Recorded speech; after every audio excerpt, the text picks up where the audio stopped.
বাণিজ্যে যাইব। এই কৃষ্ণ কৃষ্ণ কৃষ্ণ। না না ডিঙ্গা সাজাও গো, আজ আমার সওদাগর বাণিজ্যে যাইব। ভাই মাইকে প্রাণ পাইতেছি না, প্রাণ পাইতেছি না ভাই, কষ্ট হচ্ছে কষ্ট হচ্ছে।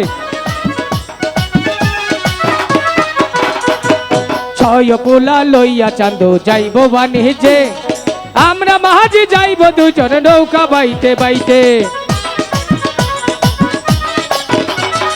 ছয় পোলা লইয়া চান্দ যাইব বাণিজ্যে, আমরা মাঝি যাইব দুজন নৌকা বাইতে বাইতে। নানা ঢিঙ্গা সাজাও গো, সদাগর বসয়। মাঝি ভাই, হ্যালো হ্যালো। আমার কাজের কি করেছ?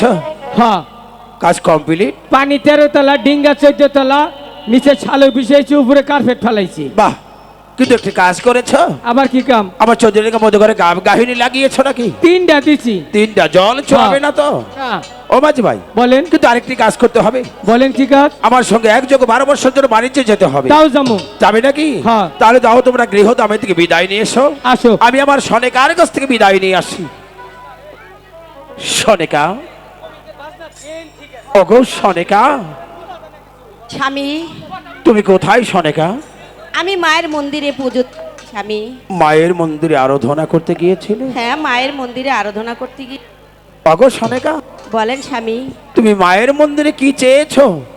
চেয়েছি আমার স্বামীর মঙ্গল আর আমার সন্তানদের মঙ্গল। বাহ, তাই তো ভাবি চাঁদ সদাগরের প্রাসাদে সতী সামিত্রী না হলেই কেমন করে লক্ষ লক্ষ প্রজারা হ্যাঁ স্বামী। সুখে শান্তিতে গৃহবাস করে। অগো সনেকা, বলেন স্বামী। তোমাকে আজ আমি একটি কথা বলবো। কি কথা বলবেন স্বামী? তুমি তো কষ্ট পাবে না? এমন কি কথা যে আমি কষ্ট পাবো? অগো সনেকা, বলেন। একটি বার আপনাকে আমি মন প্রাণ দিয়ে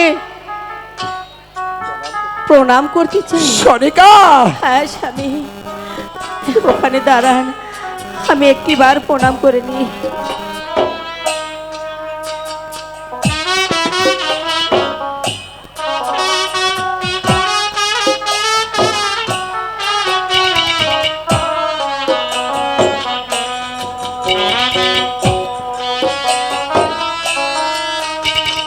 স্বামী, সনেকা, আপনি এখানে অপেক্ষা করেন, আমি আমার সন্তানদেরকে আমি সাজিয়ে গুছিয়ে। যাও সনেকা যাও।